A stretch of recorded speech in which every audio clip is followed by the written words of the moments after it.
आज जिस टॉपिक पे हम चर्चा करेंगे वो है तुगलक सुल्तानों के भू राजस्व सुधार। अगर पूरे सल्तनत काल के दौरान देखें तो अलाउद्दीन खिलजी द्वारा किए गए भू राजस्व सुधारों से जिस प्रकार दिल्ली सल्तनत के वित्तीय ढांचे में एक प्रकार का रेडिकल परिवर्तन आया, उसी प्रकार तुगलक सुल्तानों के द्वारा किए गए भू राजस्व सुधारों ने भी सल्तनत की आर्थिक स्थिति को काफ़ी हद तक प्रभावित किया। तो ये एक महत्वपूर्ण विषय है जिसके ऊपर आज हम चर्चा करेंगे। तुगलक सुल्तानों के भू राजस्व सुधारों पे चर्चा करते हुए जो सबसे पहले हम जिसका डिस्कस करेंगे वो है गयासुद्दीन तुगलक।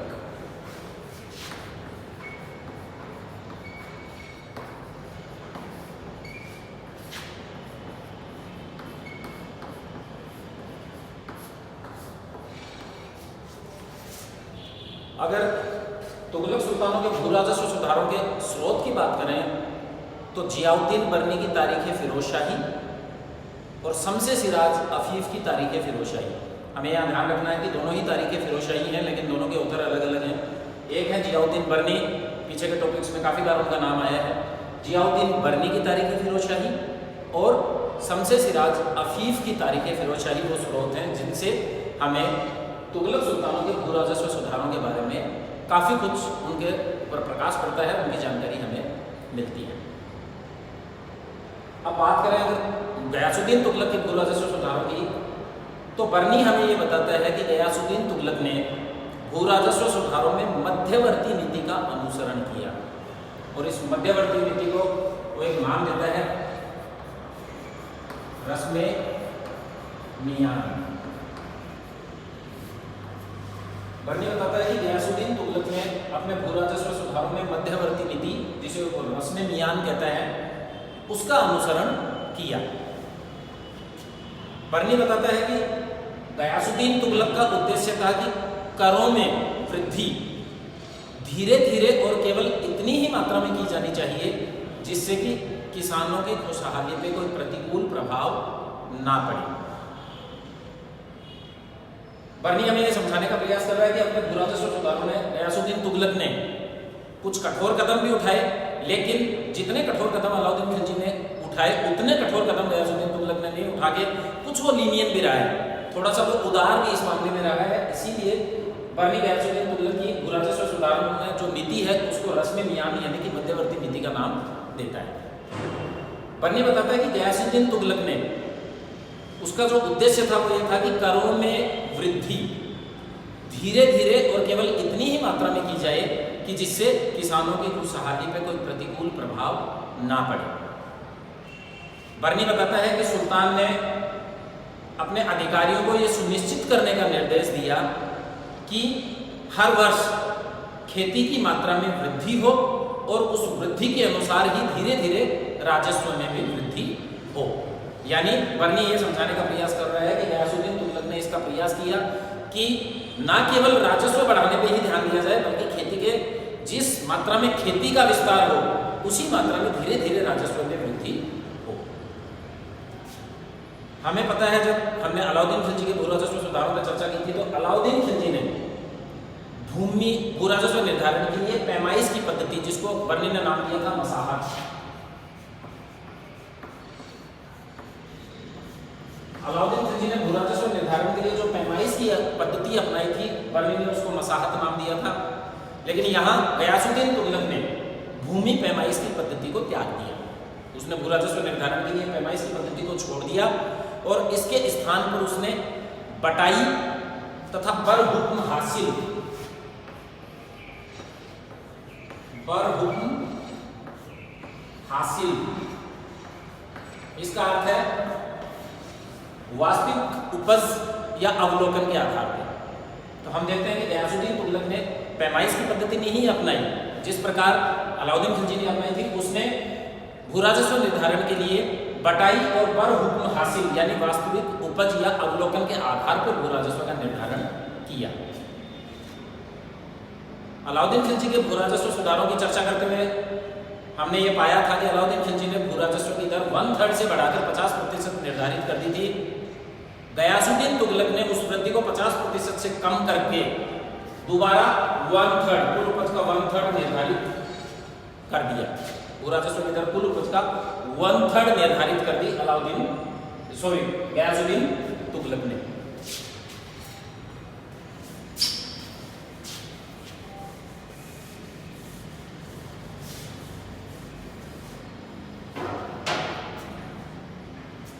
इसी प्रकार जब अलाउद्दीन खिलजी के भू राजस्व सुधारों की हमने चर्चा की तो हमने पाया था कि अलाउद्दीन खिलजी ने खूत, मुकदम और चौधरियों के विशेषाधिकारों को समाप्त कर दिया था। खूत, मुकदम और चौधरी, इनके लिए जमींदार शब्द का प्रयोग सबसे पहले अमीर खुसरो ने किया था। स्थानीय जमींदार थे खूत, मुकदम और चौधरी, और इनको काफी कुछ विशेषाधिकार मिले हुए थे, जो विशेषाधिकार समाप्त कर दिए थे अलाउद्दीन खिलजी ने। अब गयासुद्दीन तुगलक ने अपने भू राजस्व सुधारों में काफी सारे वो विशेषाधिकार इन खूत, मुकदम, चौधरियों को वापस लौटा दिए, जिसमें एक था हकूक के खोती।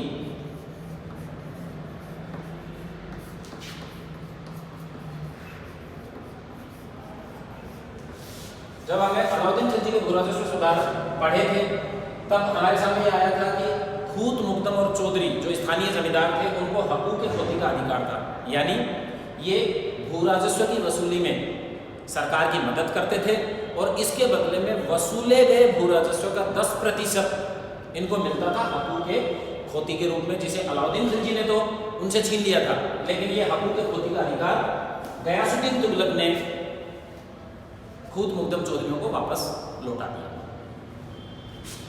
दूसरा उसका जो विशेषाधिकार अलाउद्दीन खिलजी ने समाप्त किया था कि खूत, मुकदम और चौधरी जो स्थानीय जमींदार थे, जिनके लिए जमींदार शब्द का प्रयोग सबसे पहले अमीर खुसरो करता है, इन स्थानीय जमींदारों को अपनी व्यक्तिगत भूमि पे कोई भूमि कर नहीं देना पड़ता था। लेकिन अलाउद्दीन खिलजी ने क्या किया, इनकी व्यक्तिगत भूमि की पैमाइश करवाकर उस पर भी भूमि कर निर्धारित कर दिया था। लेकिन अब गयासुद्दीन तुगलक ने पुनः खूत, मुकदम और चौधरियों की जो व्यक्तिगत जमीन थी उन्हें भू राजस्व से मुक्त कर दिया। तो ये दो विशेषाधिकार हकूक के खोती और उनकी निजी जमीन को भू राजस्व से मुक्ति, गयासुद्दीन तुगलक ने खूत, मुकदम और चौधरियों को ये दो विशेषाधिकार वापस लौटा दिए, लेकिन किस्मत खोती का अधिकार उनको नहीं दिया।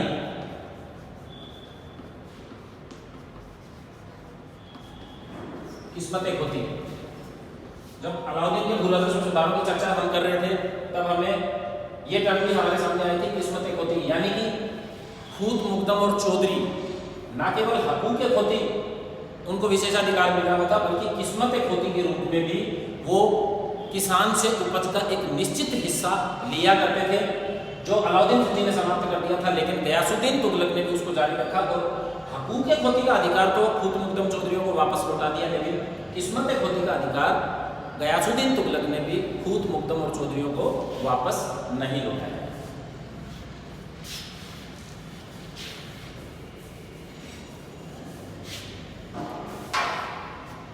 अब गयासुद्दीन तुगलक के पश्चात जिस तुगलक सुल्तान की हम चर्चा करेंगे वो है मोहम्मद बिन तुगलक।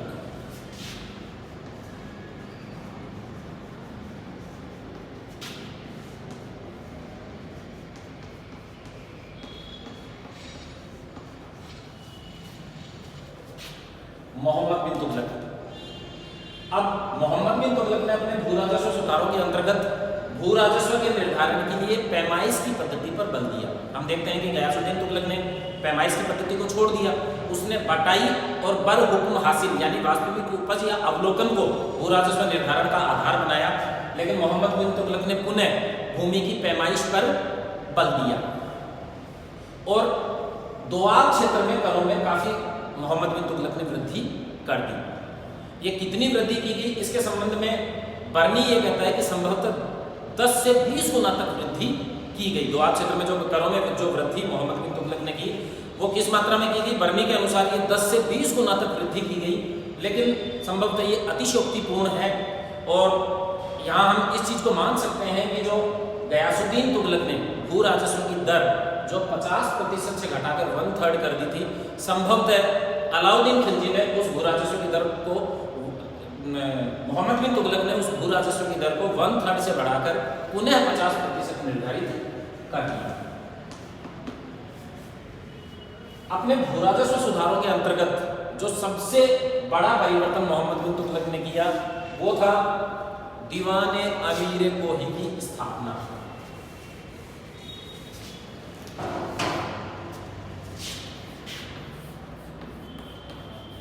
दीवान अमीर कोही। एक तरीके से हम इसको कृषि विभाग कह सकते हैं। दीवान अमीर कोही के नाम से मोहम्मद बिन तुगलक ने एक कृषि विभाग स्थापित किया जिसका अध्यक्ष अमीर कोही हुआ करता था। ये जो विभाग था इसके प्रभार में 60 वर्ग मील का क्षेत्र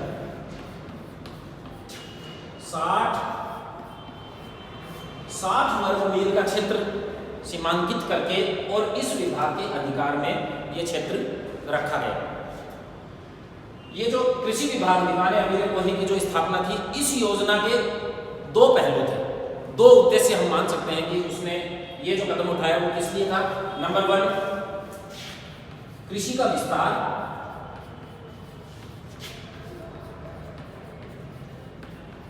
और नंबर 2 फसलों में सुधार।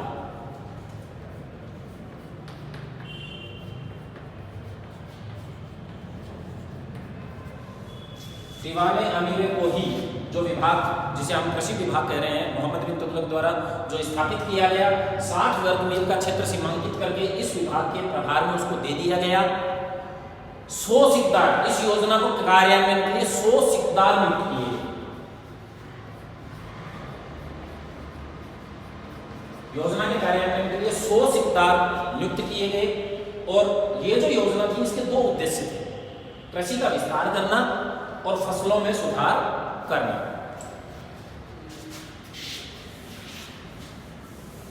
लेकिन हम देखते हैं कि मोहम्मद बिन तुगलक की ये महत्वाकांक्षी योजना असफल रही। इसकी असफलता के कारणों पर प्रकाश डालते हुए बर्नी कहता है कि योजना के कार्यान्वयन का जिम्मा जिन लोगों को दिया गया था वो अयोग्य थे। उनकी योग्यता पर बर्नी सवाल उठाता है। वो कहता है कि उन्हें स्थानीय परिस्थितियों की कोई समझ ही नहीं थी। साथ ही बर्नी ये भी कहता है कि कृषि के विस्तार के लिए और सुधार के लिए जो कृषि ऋण वितरित किए गए थे, बड़ी संख्या में मोहम्मद बिन तुगलक ने सोनभर के नाम से कृषि ऋण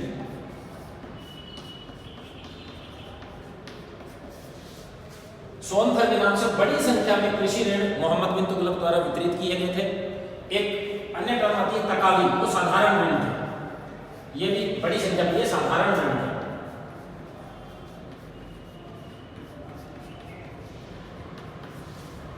तो बर्नी कहता है कि योजना के कार्यान्वयन का जिम्मा जिन लोगों को दिया गया उनमें इतनी योग्यता ही नहीं थी कि वो इस महत्वाकांक्षी योजना को सिरे चढ़ा पाते, क्योंकि उन्हें स्थानीय परिस्थितियों की कोई समझ ही नहीं थी। साथ ही वो कहता है कि कृषि के विस्तार और सुधार के लिए जो बड़ी संख्या में कृषि ऋण सोनधर जो वितरित किए गए थे, वो इन लोगों ने कृषि के विस्तार और सुधार में लगाने की बजाय अपनी निजी आवश्यकताओं पर जो धन सोनधर के लिए निश्चित करके दिया गया था उसको अपनी निजी आवश्यकताओं पर व्यर्थ उन्होंने खर्च कर दिया। और साथ ही बर्नी ये भी कहता है कि योजना के लिए जो ये 60 वर्ग मील का क्षेत्र जो सीमांकित किया गया था वो उपजाऊ नहीं था, यानी कि वो क्षेत्र भी इतनी महत्वाकांक्षी योजना की सफलता में बाधक बना, वो कोई ज्यादा उपजाऊ क्षेत्र नहीं था। तो हम देखते हैं कि ये मोहम्मद बिन तुगलक की महत्वाकांक्षी योजना अपने सिरे नहीं चढ़ सकी और फाइनली ये योजना असफल रही।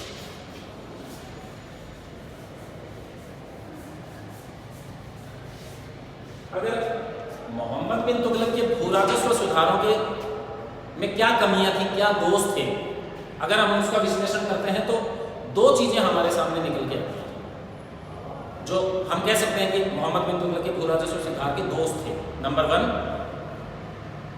खेत की उपज का आकलन करते समय वास्तविक उपज को आधार नहीं बना के मानक उपज को आधार बनाया गया, और इस मानक उपज को कहा गया वफाए फरमानी।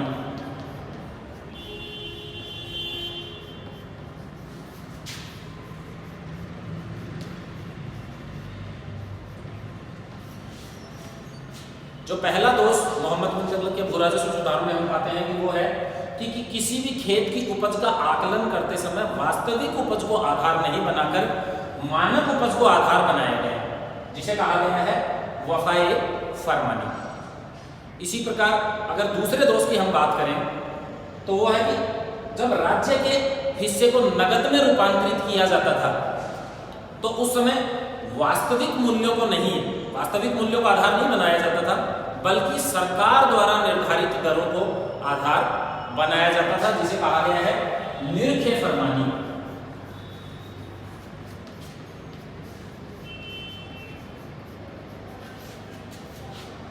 राज्य द्वारा निर्धारित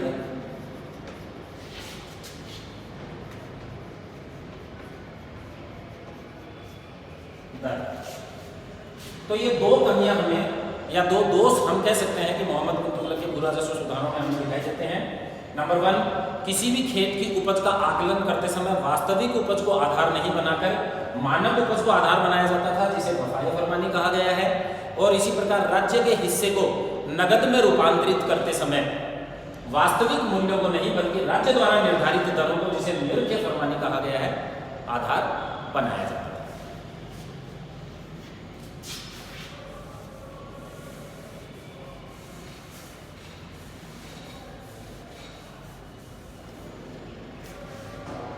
अब तुगलक सुल्तानों के भू राजस्व सुधारों में जो तीसरा सुल्तान जिसकी हम चर्चा करेंगे वो है फिरोज तुगलक।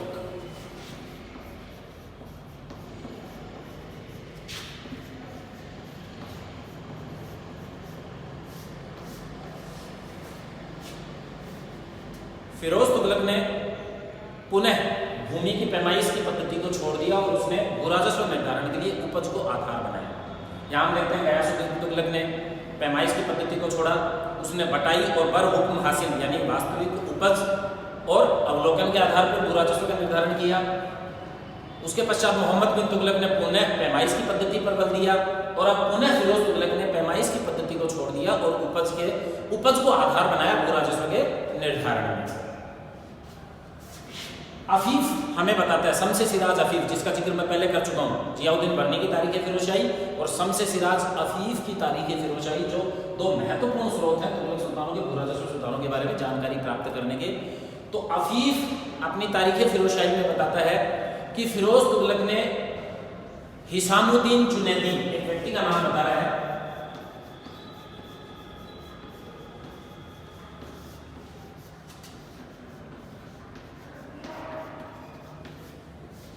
अफीफ बताता है कि फिरोज तुगलक ने हिसामुद्दीन जुनैदी को नियुक्त किया, इस व्यक्ति को नियुक्त किया। इस व्यक्ति ने 6 वर्ष तक साम्राज्य के विभिन्न प्रांतों का दौरा किया। अपने भ्रमण के दौरान उसने स्थानीय राजस्व अभिलेखों की गहनता से पड़ताल की और उसके पश्चात हिसामुद्दीन जुनैदी ने फिरोज तुगलक के समय में भू राजस्व की राशि 6 करोड़ 85 लाख टका निर्धारित की।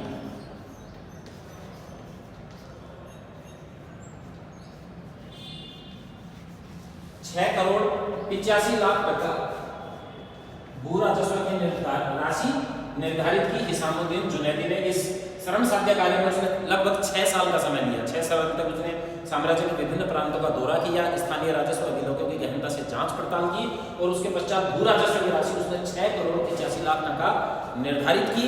और फिरोज तुगलक के शेष शासनकाल के दौरान इस राशि को निर्धारित करने के बाद में जितना भी शासनकाल फिरोज तुगलक का रहा, उसमें इस राशि को संशोधित नहीं किया।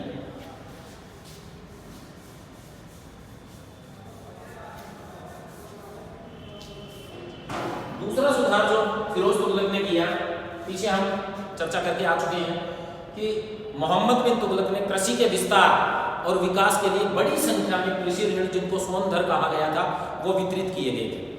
अब फिरोज तुगलक के समय में फिरोज तुगलक ने वो सारे कृषि ऋण माफ कर दिए। अफीफ बताता है कि सल्तनत के महालेखाकार ख्वाजा फक्र सदी, ख्वाजा फक्र सदी,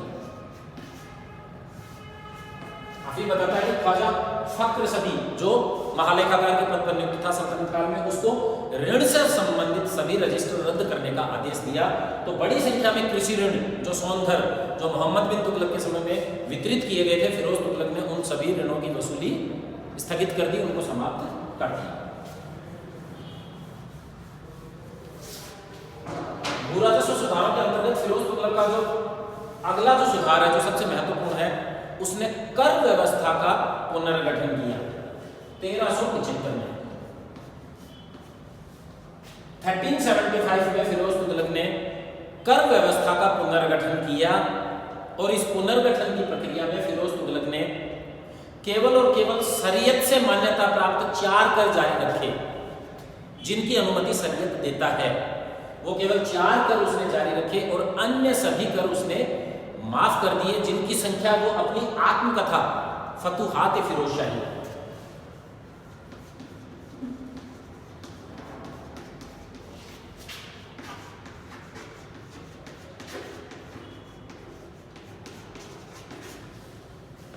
अपनी आत्मकथा फतुहात फिरोज शाही में 24 बताता है। अपनी आत्मकथा में वो कहता है कि इस कर पुनर्गठन की प्रक्रिया में केवल वो 4 कर जिनकी अनुमति शरीयत एक मुस्लिम शासक को देती है अपनी आवाम पे लगाने के लिए, उनको छोड़ के अन्य सभी कर मैंने माफ कर दिए, जिनकी संख्या फिरोज तुगलक अपनी फतुहात फिरोज शाही में 24 बताता है। और कर पुनर्गठन की प्रक्रिया में जो 4 महत्वपूर्ण कर जो फिरोज तुगलक के द्वारा जारी रखे गए वो थे खराज, खम्स, जजिया और ज़कात। इस कर पुनर्गठन की प्रक्रिया को इस संदर्भ में भी देखना चाहिए कि फिरोज तुगलक के बारे में यह कहा जाता है कि उसने काफी हद तक अपने समय के राज्य को एक धार्मिक राज्य में परिवर्तित करने का प्रयास किया था। वो ये कहता है कि जितनी भी शासन संचालन की जो भी नीतियां थी उन सब की अनुमति या अनुमोदन वो उलेमाओं के माध्यम से करा के एक, और जो कर पुनर्गठन की जो प्रक्रिया है उसको भी इसी संदर्भ में इतिहासकारों द्वारा देखा जाता है कि संभवतः वो एक इस्लामी स्टेट की स्थापना का प्रयास कर रहा था। सल्तनत अपने समय के राज्य को जो इस्लामी राज्य का स्वरूप देना चाहता था, और इसीलिए उसने शरीयत के आधार पर करने वाले ये 4 कर जिनकी अनुमति एक मुस्लिम शासक को शरीयत देती है उसको जारी रखा। यहाँ अगर उनका थोड़ा सा इन पे चर्चा कर ली जाए, खराज ये था भूमि कर, लेकिन यहाँ ध्यान रखना है कि खराज हिंदुओं से लिया जाने वाला भूमि कर था, मुस्लिमों से लिया जाने वाला नहीं। मुस्लिमों से लिया जाने वाला भूमि कर उस वो अलग उस इंपॉर्टेंट है। खराज हिंदुओं से लिया जाने वाला भूमि कर, उस मुस्लिमों से लिया जाने वाला भूमि कर। खराज जो हिंदुओं से जो भूमि कर लिया जाता था, इसकी दर, इसकी जो खराज की जो दर थी वो 1/3 से कम नहीं हो सकती थी और 1/2 से ज्यादा नहीं हो सकती। शरीयत ये अनुमति देता है कि आप जो खराज लेंगे वो 1/3 से कम नहीं होना चाहिए और 1/2 से ज्यादा नहीं होना चाहिए। और जब हम अलाउद्दीन खिलजी के भू राजस्व सुधार पढ़ रहे थे तो हमें पता है कि अलाउद्दीन खिलजी ने भू राजस्व की दर 1/3 से बढ़ाकर 50% निर्धारित कर दी थी। ये है खराज। थोड़ा सा जिक्र यहाँ आ गया तो उसी का भी कर दिया जाए। ये था मुस्लिमों से लिया जाने वाला भूमि कर और इसकी दर थी 1/10 और 1/5। ये 2 दर इस प्रकार है कि ऐसी भूमि जिस पर प्राकृतिक रूप से सिंचाई की सुविधा उपलब्ध होती थी, सरकार को उसके लिए कोई एक्स्ट्रा एफर्ट नहीं करने पड़ते थे, ऐसी भूमि पर उसर की दर होती थी कुल उपज का 1/10। लेकिन जिस भूमि पर सरकार की तरफ से सिंचाई सुविधा उपलब्ध करवाई जाती थी वहां उसर की दर होती थी 1/5।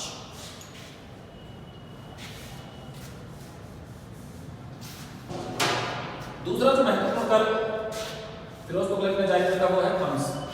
ये जनरली युद्ध वगैरह होते रहते थे तो उसमें जो माल लूटा जाता था, और दूसरा भूमि की खुदाई के दौरान या कुछ निर्माण कार्य के दौरान अगर कोई गड़ा हुआ खजाना मिल जाता था। इसके 2 मुख्य स्रोत यही है, कोई युद्ध में लूटा गया माल और भूमि में गड़ा हुआ कोई खजाना, वो खम्स के अंतर्गत आता था। इसकी जो दर थी, शरीयत की अनुमति देती थी कि अगर खम्स के अंतर्गत कोई युद्ध में लूटा गया माल है या कोई गड़ा हुआ खजाना मिला है तो उसका 1/5 शरीयत के अनुसार सुल्तान रखेगा और 4/5 इसको प्राप्त करने में जिनका योगदान रहा है, वो सैनिक हो सकते हैं, कोई आम नागरिक या सैन्य अधिकारी और कर्मचारी जनरली, क्योंकि उन्हीं के माध्यम से सारी कार्रवाइयां होती थी। तो 1/5 पर अधिकार होता था सुल्तान का शरीयत के अनुसार, और 4/5 पर जो इसको ढूंढने में मदद करते थे उसका अधिकार माना जाता था कि उसको दिया जाता था। अलाउद्दीन खिलजी ने ये जो दर है इसको पलट दिया। अलाउद्दीन खिलजी ने 4/5 को निश्चित कर दिया सुल्तान का हिस्सा, और 1/5 जो इसको ढूंढने में या प्राप्त करने में मदद करता था उसको देता था। लेकिन 1375 में जब फिरोज तुगलक ने अपने कर प्रणाली का पुनर्गठन किया तो उसने पुनः इस दर को परिवर्तित कर दिया और अब पुनः 1/5 उसमें से 1/5 सुल्तान का और 4/5 जो उसको ढूंढने में या प्राप्त करने में मदद करता था उसका रहता था। तीसरा जो महत्वपूर्ण कार्य है जजिया, काफी बार पूरे मध्यकाल के दौरान काफी बार इसका जिक्र आता है। जजिया इसकी सिंपल सी, अगर इसको सिंपली हम समझें तो जजिया एक मुस्लिम राज्य में सैनिक सेवा से मुक्ति के बदले में गैर मुस्लिमों से लिया जाने वाला कर जजिया। मैं पुनः एक बार रिपीट कर दूं, मुस्लिम राज्य में सैनिक सेवा से मुक्ति के बदले में गैर मुस्लिमों से लिया जाने वाला कर जजिया था और जजिया आय के अनुसार लिया जाता। आय के अनुसार इसकी दर अलग अलग होती थी। सल्तनत काल में जनरली 30%, 20% और 40%, जिसकी जितनी आय होती थी उस हिसाब से जजिया लिया जाता था। अच्छा, स्त्रियां हैं, बच्चे हैं, वृद्ध हैं, अपाहिज, पुजारी, फकीर वगैरह सब इससे मुक्त थे। लेकिन यहाँ इसका जिक्र करना भी आवश्यक है कि फिरोज तुगलक पहला दिल्ली का सुल्तान था जिसने ब्राह्मणों पर जजिया आरोपित कर दिया था, लगा दिया था। और फिरोज तुगलक ही दिल्ली का ऐसा पहला सुल्तान था जिसने जजिया को खराज से पृथक करके रूप में वसूल करना शुरू किया। उससे पहले तक खराज और जजिया अलग अलग वसूल नहीं होते थे, लेकिन फिरोज तुगलक दिल्ली का पहला सुल्तान था जिसने जजिया को एक पृथक कर के रूप में खराज से अलग करके रूप में वसूल करना शुरू किया। और फिरोज तुगलक ही दिल्ली का पहला सुल्तान था जिसने ब्राह्मणों पर भी जजिया लगाया। ज़कात, ये हम कह सकते हैं कि एक प्रकार से धार्मिक कर था और ज़कात प्रत्येक मुस्लिम से उसकी संपत्ति का 2.5% ज़कात के रूप में लिया जाता था। और जो ज़कात की जो संपत्ति की उसकी गणना है, वर्ष के अंत में संपत्ति की गणना होती थी और उस संपत्ति की गणना में उसकी जो संपत्ति होती थी उसका 2.5% मुस्लिमों से ये ज़कात के रूप में लिया जाता था, जो धार्मिक कर होता था। और इस्लाम के प्रचार प्रसार, मस्जिदों और मदरसों के रख रखाव वगैरह के ऊपर इससे प्राप्त होने वाली राशि को खर्च किया जाता था। तो हम देखते हैं कि 1375 में फिरोज तुगलक ने जो कर व्यवस्था का पुनर्गठन किया उसमें उसने ये 4 प्रमुख कर जारी रखे, खराज, खम्स, जजिया और ज़कात। और अन्य सभी प्रकार के छोटे बड़े कर उसने माफ कर दिए, समाप्त कर दिए, जिनकी संख्या अपनी आत्मकथा फतूहात फिरोजशाही में उसने 24 बताई है। और शमसे सिराज लफीफ कहता है कि ये जो 24 कर या जो अन्य कर उसने माफ कर दिए, उनसे सल्तनत के राजस्व को लगभग सालाना 30 लाख रुपए वार्षिक के स्रोत उसके कम हो गए, वार्षिक घाटा होने लग गया उसको, ये 24 प्रकार के कर माफ करने से।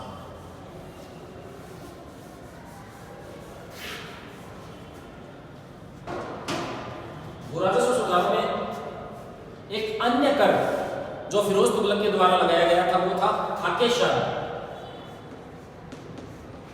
हके शर ये सिंचाई कर था, ये सिंचाई कर था। और महत्वपूर्ण ये है कि ये कर भी उसने उलेमाओं की सहमति से, इसको लगाने से पहले उसने उलेमाओं से इसकी सहमति दी थी।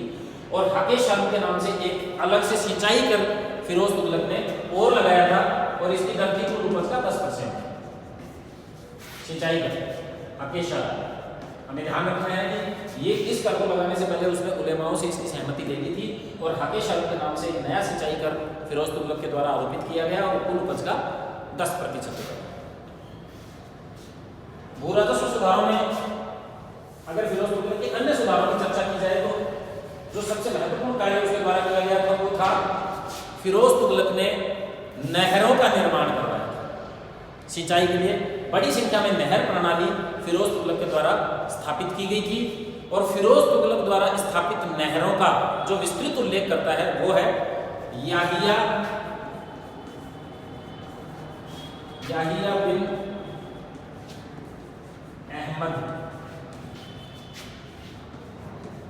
सरहिंदी। फिरोज तुगलक की नहर प्रणाली का जो विस्तृत उल्लेख करता है वो है इतिहासकार याहिया बिन अहमद सरहिंदी और इसके ग्रंथ का नाम है तारीख मुबारक शाही। तारीख मुबारक शाही।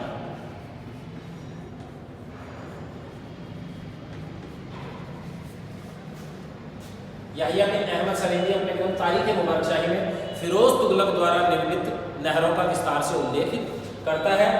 इस संदर्भ में अफीफ इतना विस्तृत उल्लेख नहीं करता, वो केवल फिरोज तुगलक द्वारा निर्मित 2 नहरों का उल्लेख करता है। अफीफ जो बता रहा है वो है लुग खानी